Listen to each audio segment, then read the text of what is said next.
Bom dia, meninos. Bom dia. Prazer enorme em recebê-los. Meu nome é Ramon Flauzino, sou vice-diretor da Escola Municipal Maria Cristina e a gente está aqui para falar de um projeto que se chama Podcast Literário.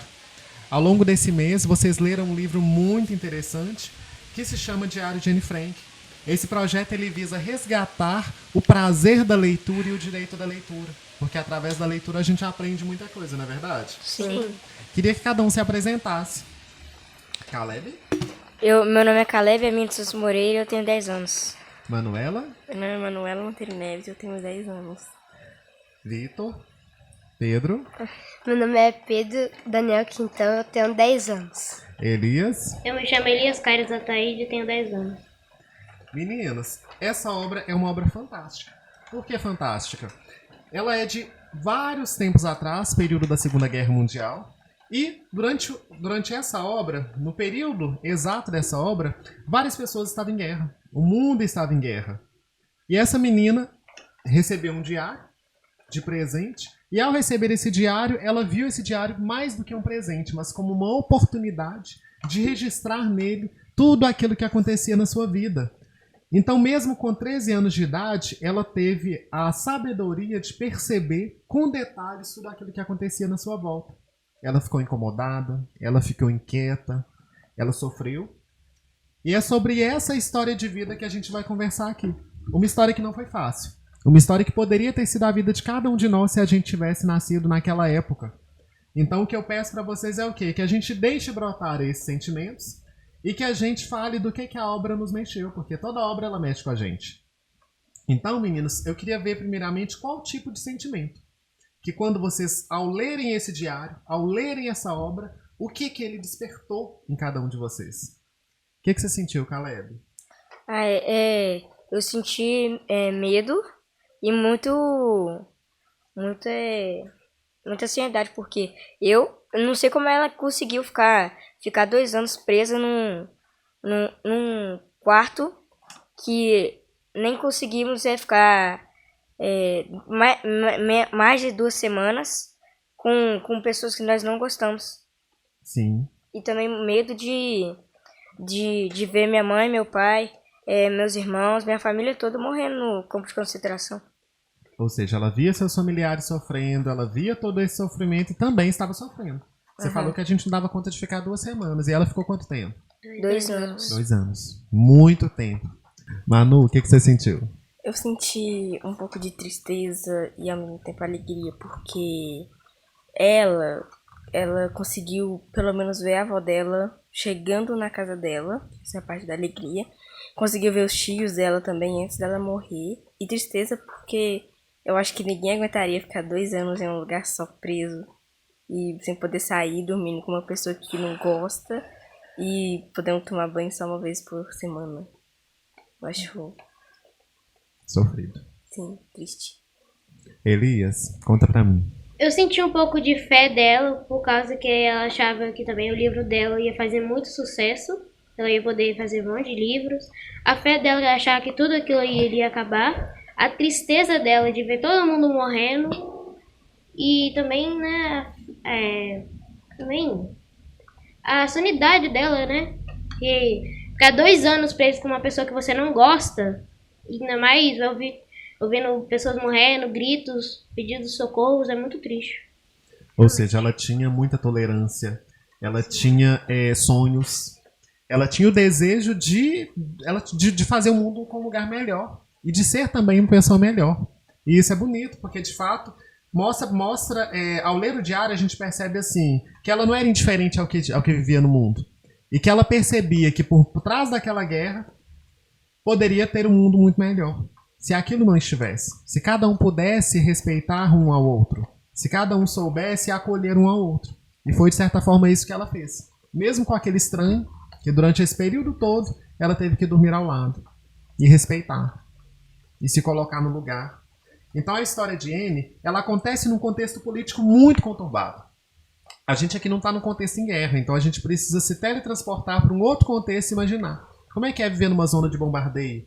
Como é que é viver numa situação onde a gente não está seguro? Nenhum de nós. Nem nós, nem nossos familiares. É muito importante a gente falar, então, desse contexto mundial que estava acontecendo na época. E o que vocês entendem desse período histórico? Manu, o que você lembra? Eu entendo que era muito difícil porque, pelo livro que eu peguei, algumas páginas, tinha que de madrugada passava aviões indo para a Alemanha, passava muitos barulhos estranhos e ela ficava com medo e já chegou até a chorar nas páginas.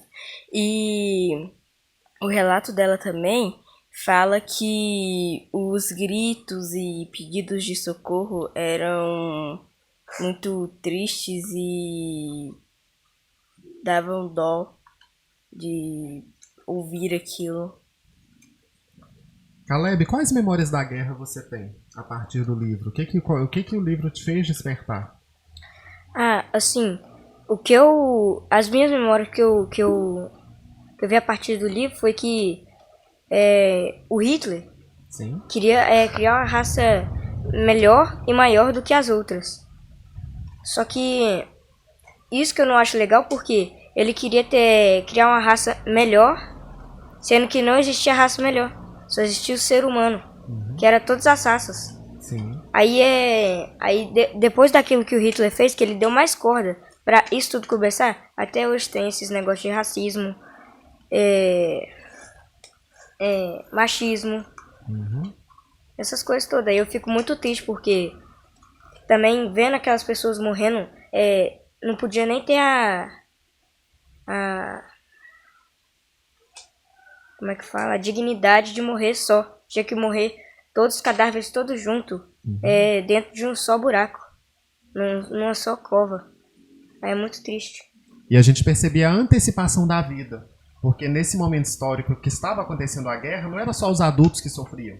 Os adultos, os adolescentes, as crianças, todos eram submetidos à mesma forma de tratamento. Um tratamento muitas vezes desumano. Muitas vezes não. Sempre. Sempre. Desumano, inquietante, degradante, que não nos traz nada de bom. Pelo contrário, traz um sentimento da gente, de fato, precisa repensar um pouco a raça humana. Porque como o Caleb mesmo disse, não tem uma raça melhor que a outra. A gente é melhor do que alguém? Não. A gente é igual, aliás, a gente é diferente do outro. Mas a gente juntos podemos contribuir para que algo melhor aconteça.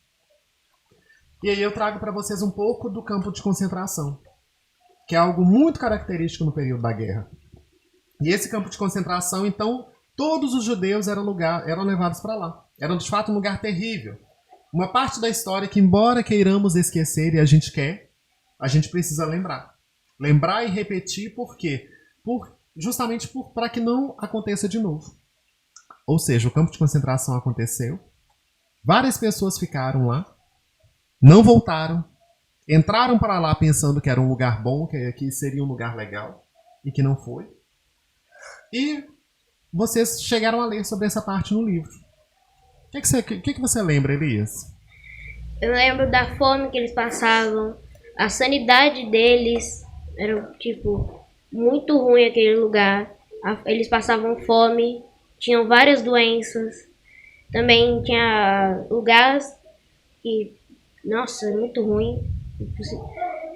Imagina se você fosse pra lá, ou se você estivesse lá pra escutar o que eles passavam, os gritos, a dor deles. É muito triste isso. A gente grita porque a gente quer? Não. Ou seja, se a gente grita, o grito é um pedido de socorro. Quando a gente não quer, quando a gente não dá mais conta. Quando a gente chegou no nosso limite. E lá as pessoas estavam num tal sistema de conflito e de pressão que, de certa forma, toda hora dava vontade de gritar. E dava mesmo. Pelo trabalho, pelo sofrimento e pela morte. Pela morte que não era de uma forma simples, mas muitas vezes de uma forma trágica. O Caleb falou que as pessoas ficavam empilhadas, e eram colocadas empilhadas. Não tinha-se nem essa dignidade igual a gente tem hoje, esse respeito de cada um ter o seu lugar, de velar pelo seu, de zelar pelos seus. No diário, Anne relata como era o esconderijo, onde que ela ficava, ela e sua família. O que vocês me contam sobre como era a vida nesse lugar? Era um lugar grande? Enorme? Como é que era esse lugar que ela ficava lá? Lembrando que ela era uma adolescente. E como vocês, também enquanto pré-adolescentes, se colocam no lugar da Anne? E se fosse vocês? Pedro? Eu não ia aguentar ficar lá num pequeno espaço e a família briga toda hora. Eu e meu irmão brigamos e nossa casa não é muito pequena igual era aquele esconderijo. E ficar perto de uma pessoa que você não conhece sem poder fazer barulho, tomando banho uma vez por semana, ia ser difícil. Sem jogar futebol. não Sem ia jogar ser bom. futebol? É. E videogame? Também. Ia ter videogame? Não, Celular? não. Então o que teria? Você tinha que ficar quieto mesmo. Sim. Só podia conversar baixo, não podia gritar. E não tinha telefone pra mexer, não tinha videogame. E só mesmo. Será que tinha alguém lá pra poder fazer um entretenimento, pra fazer a diversão pra ela, pra fazê-la rir? Tinha? Será que tinha? Não. Não. Era ela. Ou seja, ele mesmo com 13 anos precisou ficar adulta mais cedo. Precisou ajudar. Ajudar em casa, ajudar na família. E ajudar como? Cuidando dela mesma. Percebendo tudo aquilo que estava ao seu redor e não sendo um problema a mais. Em vez de ser um problema a mais, de absorver tudo aquilo que acontecia. E ela tinha um companheiro fiel. Que era quem? O seu? Diário. O seu diário. E nesse diário ela registrava tudo. Ela registrava sua alegria, ela registrava tudo aquilo que ela passava, ela registrava as memórias. E é de memórias que a gente lê hoje. É de memórias que a gente está falando aqui pela manhã. Até porque, ao ler a sua história, e todas elas têm data, todas elas têm um local, tem um personagem imaginário que ela chama de Kitty, até para não se sentir sozinha, e ela vai falando. Ou seja, ela vai compartilhando aquilo que acontece, como alguém que precisa contar para alguém, que precisa dividir. A gente não gosta de ficar sozinho? Não. Você falou que briga muito com seu irmão. De vez em quando sim, é bom ficar sozinho, de vez em quando não. Mas é bom ter alguém, não é? É. E se ele não existisse? Igual, minha mãe falou assim que quando ela ficou grávida, ela perdeu 2 bebês. Aí, tem vezes assim que eu e minha irmã briga, aí quando nós brigamos, meia hora depois a gente já chama um ou outro pra brincar lá no terreiro. Sim, ou seja, mesmo brigando com o outro, e diferença a gente tem, divergência também, é melhor ter o outro. É melhor poder contar com o outro, né? Ele encontrou força. Ela precisou encontrar força. O Elias até falou com a gente lá no início, ou seja, que ela tinha sonhos. Mesmo lá ela tinha sonhos. Ela queria escrever, o meu livro vai fazer sucesso. E com esses sonhos, ela precisou ter essa força interior em meio a tanta tragédia que de fato acontecia. A tragédia da família, a tragédia de milhões de pessoas que estavam lá do outro lado da parede. Que estavam lá no mundo lá fora. Vocês consideram esse ato de escrever foi importante para ela? Será que foi, Caleb? Não. Não foi bom Não, ela escrever? Foi. Porque além dela ficar escutando todos aqueles gritos, aqueles pedidos de socorro, e vendo todo mundo passando aviões, passando tanque de guerra, pessoas chorando, crianças chorando, vendo crianças morrer, ela não podia fazer barulho e ninguém consegue ficar mais de uma semana sem tomar banho, ou menos de uma semana. Porque o banho é o que deixa a gente limpo e dá também um alívio, né? Porque parece que deixa a gente mais leve quando a gente toma banho. E não sei como é que ela aguentou ficar todo esse tempo dentro de um esconderijo que ela não dentro de um esconderijo e com quem ela não gostava. Porque minha irmã briga de vez em quando, eu conseguiria ficar uma semana com ela do lado dela. Só que 2 anos não conseguiria, não. Não. Difícil. Aprendizados da vida. Pedro?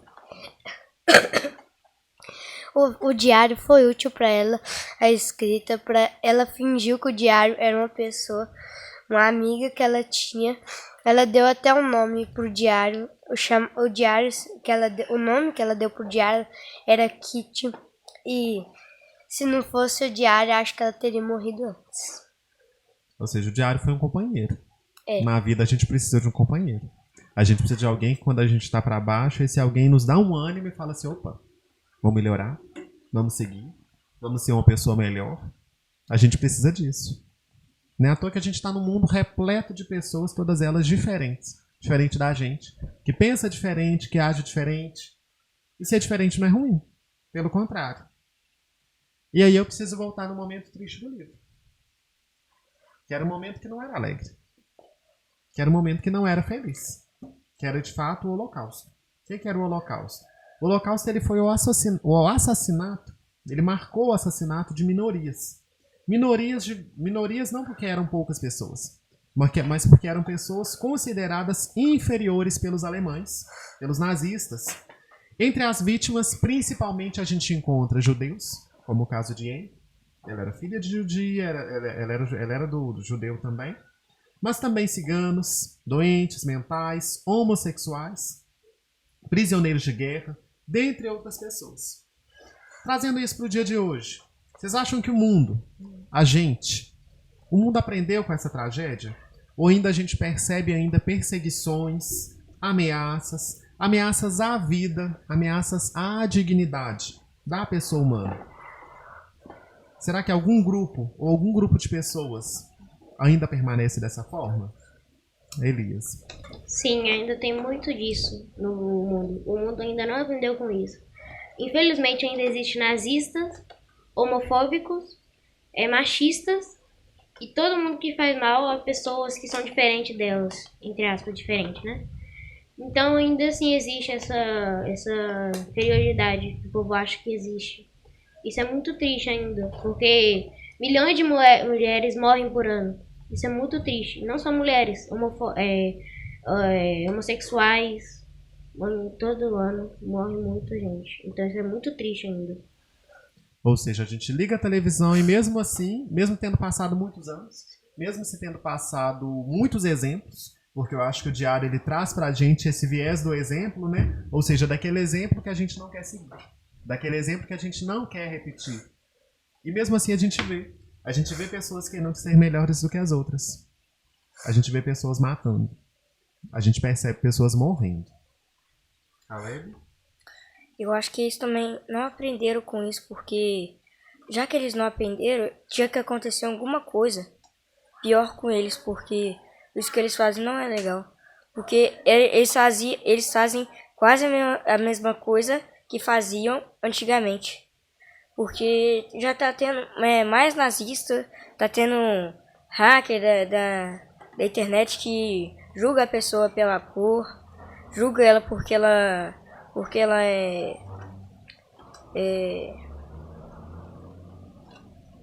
esqueci o... Ela é diferente. Porque ela é diferente. Ela é diferente. Porque ela é... A pessoa pode ser até judia aqui no Brasil. Sim. Por causa que ela é, muitas pessoas julgam. Sim. Igual o caso daquele policial que matou aquele ex-jogador de basquete, porque usou a cédula de R$ 20 falso. Só por causa disso, e também porque ele era negro.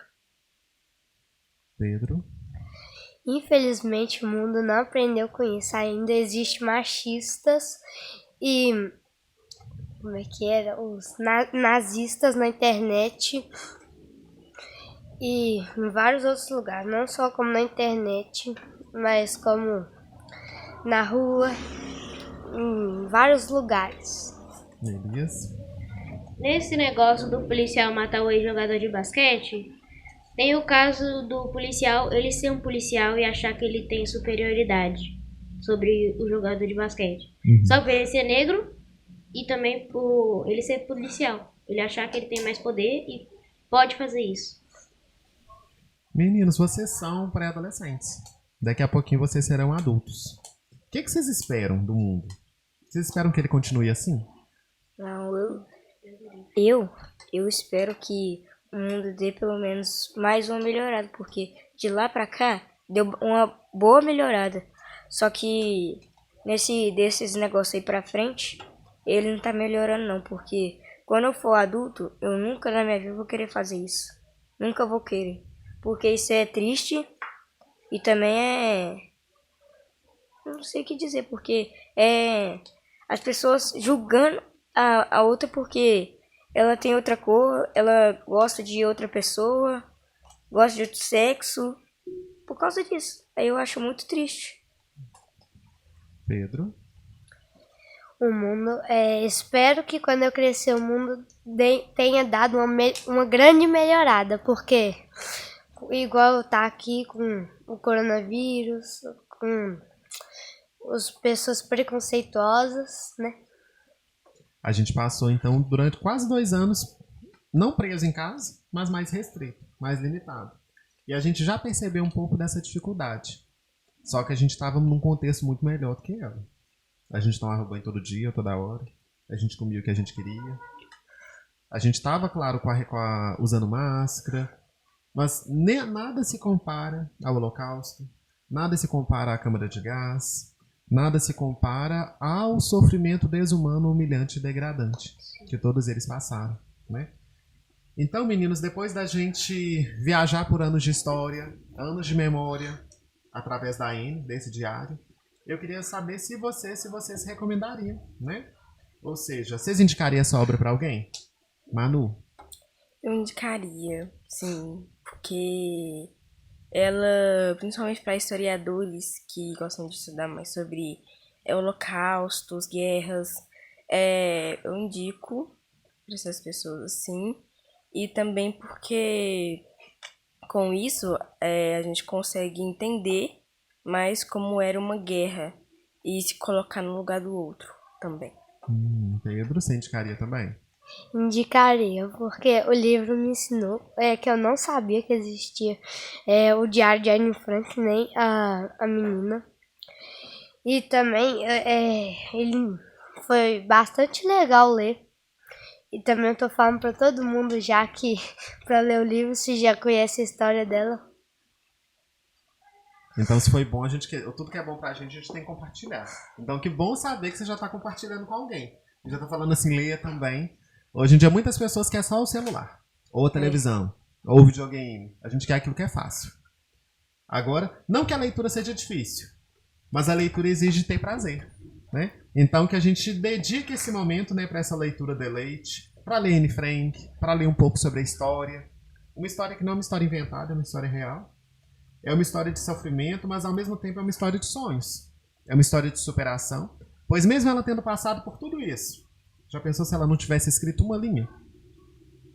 Ela teria morrido juntamente com aquelas pessoas. Milhares de pessoas, milhares de pessoas.